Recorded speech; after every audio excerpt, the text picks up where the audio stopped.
શહેરને smart city બનાવવાની વાતો થઈ રહી છે તો બીજી તરફ અન્ય વિકાસના કામોમાં રૂપિયાનો બગાડ થઈ રહ્યો છે ત્યારે શહેરના અનેક વિસ્તારના લોકો પ્રાથમિક સુવિધાઓથી જ વંચિત છે। સુભાનપુરા વિસ્તારના સૌરભ પાર્ક અને આસપાસની સોસાયટીઓના 1500 થી વધુ મકાનને જોડતા મુખ્ય રસ્તા પર ડ્રેનેજની કામગીરી છેલ્લા 6 મહિનાથી કરવામાં આવી રહી છે, પરંતુ હજુ સુધી કોઈ નિકાલ ન આવતા સ્થાનિકોમાં ભારે રોષ જોવા મળી રહ્યો છે।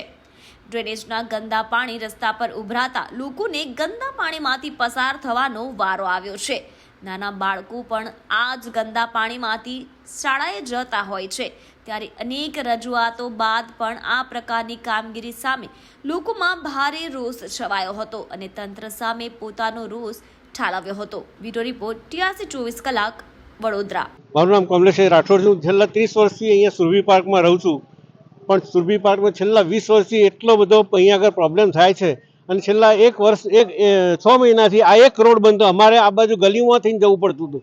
લોકો બિચારા નાના છોકરાને મૂકવા જાય ત્યાં રસ્તો થાય, પેલા બાજુ નાની અમથી ગલીમાંથી બિચારા પસાર થાય અને સહેજ પણ રસ્તો નથી મળતો અને આ દર 15 દિવસે ખોદે છે, દર 15 દિવસે આવીને કરી જાય, પછી પાછું 10 દિવસની અંદર બીજું કામ ચાલુ થઈ જાય છે।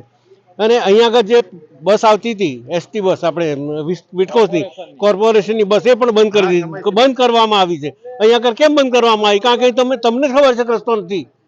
અહીંયા આગળ બસ સ્ટેન્ડ બનાવ્યું છે બાલાજીનગરનું, તો કેમ નથી થતું? અને મેં છે ને છેલ્લા 1.5 મહિનાથી મેં કોર્પોરેટરને એક લેટર લખ્યો છે, ખાલી એક કોર્પોરેટરે જવાબ આપ્યો છે, નરસિંહભાઈ ચૌહાણે જવાબ આપ્યો, બાકી બધાને બંધ કરી દીધું, કોઈ જવાબ આપવા પણ નથી। અહીંયા આગળ ખોબલે મત લઈ ગયા છે, અમે આપીએ છીએ અહીંયા આગળ સુરભી, સુખાશ્રય, અનુરાગ, વૈકુંઠ બધા મત આપવામાં આવે છે, પણ કોઈ કાઉન્સિલર પણ ખાલી એક જ માણસે અમને જવાબ આપ્યો હતો કે થઈ જશે, બસ, પણ થઈ જશે એને 1.5 મહિનો થઈ ગયો।